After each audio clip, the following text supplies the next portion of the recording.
Okay, welcome back to part two. Dash removal. If you haven't watched part one, I suggest you do. Just make life easier on this because I've gone through the steps that I'm going to do to remove it, so just not repeating it. So, just a reminder what we're going to use. We're going to use a Phillips screwdriver, small panel remover. I have a small stubby Phillips screwdriver for the glove box, and my little pliers for the bezel. So, without further ado, let's get stuck in. So we're going to start off with our dials. Pull the bulbs out.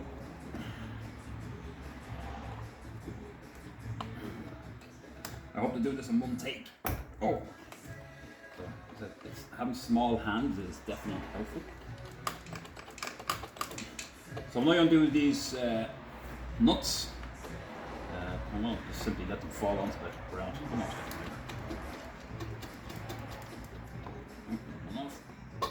Clamp. You don't have to take this one off first. You could take this one if you like. But I like to start because there's a little less on it, so it's a little bit more room, and it gives you a bit more room to start working on this one. So,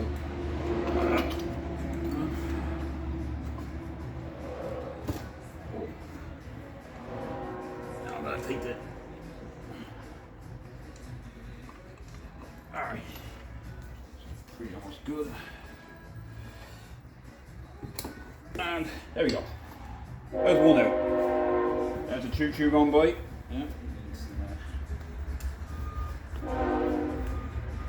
So the legs to let itself know. Sounds like I have some parts arriving. So as soon as I start this, of course, everything has to come along. It's quite the noisy truck.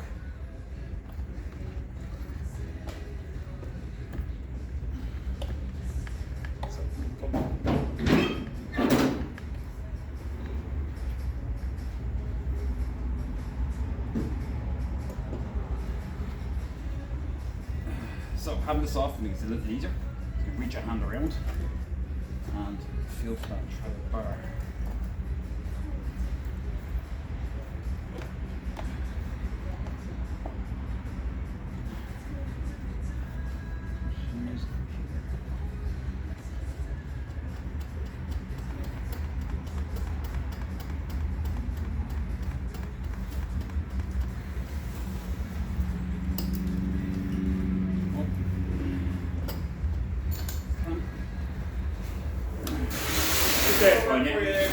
Appreciate it. Thank you. Thank yourself.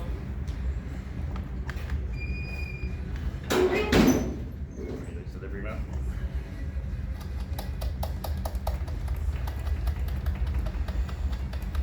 I said I was going to do this in one go. I'm going to do it in one go. Alright, so we need a bit more of a push.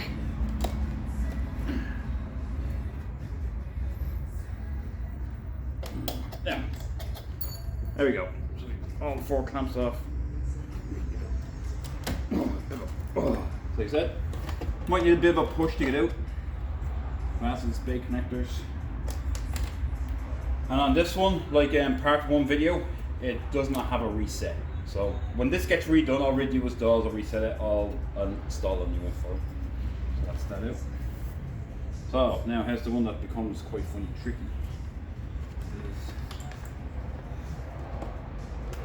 Myself as much room as I can. Light switch out. Oh, see, so there's no plastic on it, so that's easy.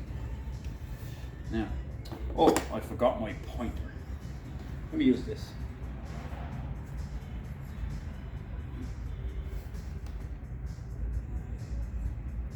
There we go. So, I'll put on another video, I'll show you what these look like in the back, but again, just a hole, push in, pull. So, this is working out pretty handy. Bezel.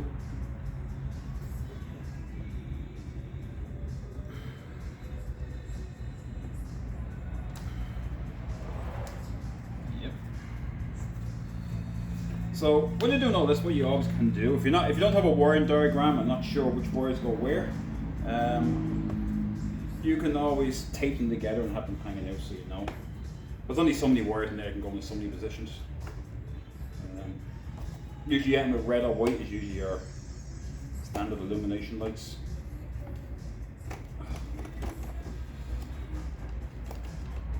Alright. So, unscrew the bezel. That can just push in, and now it's out of the way.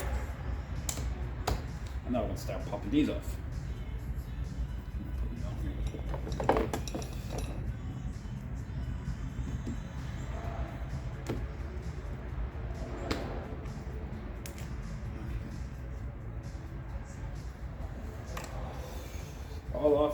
All off, all going so far. Now, next thing I'm going to do is glove box. I'm going to disconnect down here because it's not easy to get to.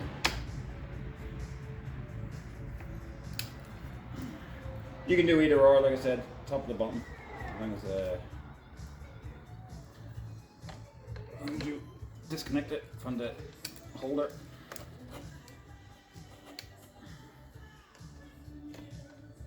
Okay, screws out. We don't want to lose these, so I have a tendency to put them in the ashtray.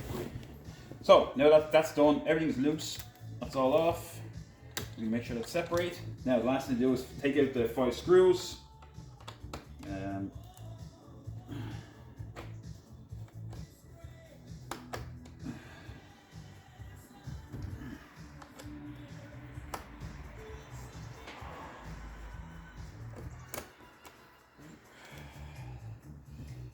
So there will be another video I'll do of installing one.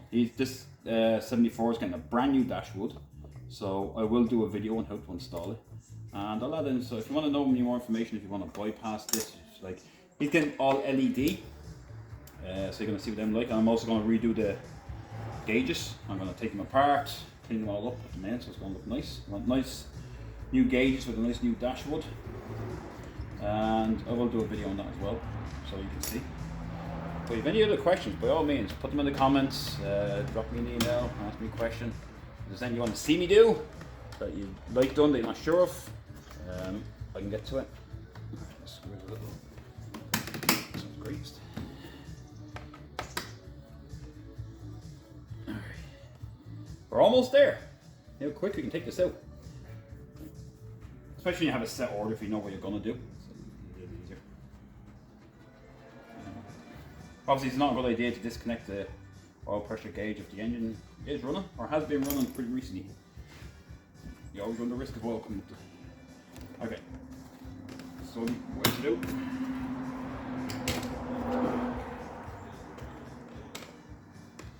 Get the stubborn screw.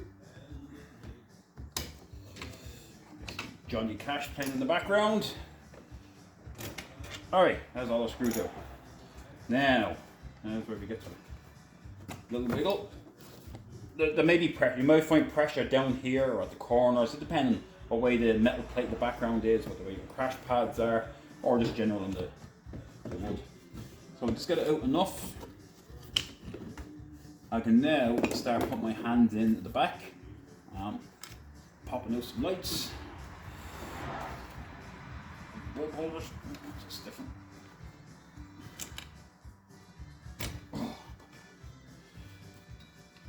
Now I don't have to take the gauges off. No. Hopefully you can see this. So just do enough to get it.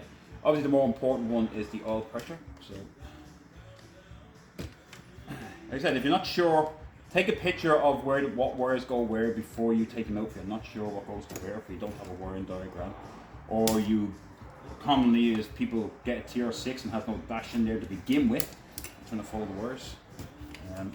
Wiring harnesses, the diagrams are available, pretty handy online. Or if you're not sure, give me a shout and I'll send them to you with them all. Now, this one, I'd like to say it should be hand tight, but it's not. So now I have to just grab it and place it on there.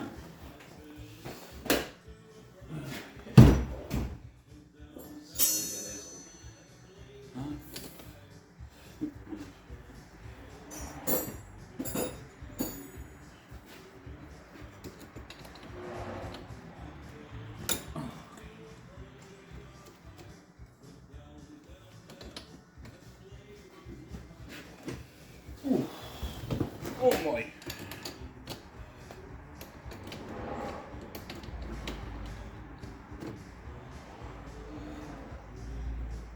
Okay, so. And we're free. And that should be it. And now we're away. So, obviously, in this case, yeah, the screw to here, which is not meant to be. It's meant to be screwed to this, but obviously you can see it's a pretty dismal dashwood that's unfortunately seen its life, hence why he's getting a new one. So, I'll just unscrew these, I'll unscrew that and I'll take that off, but that's basically it in removing the dashwood. So, I hope this video was very helpful to you.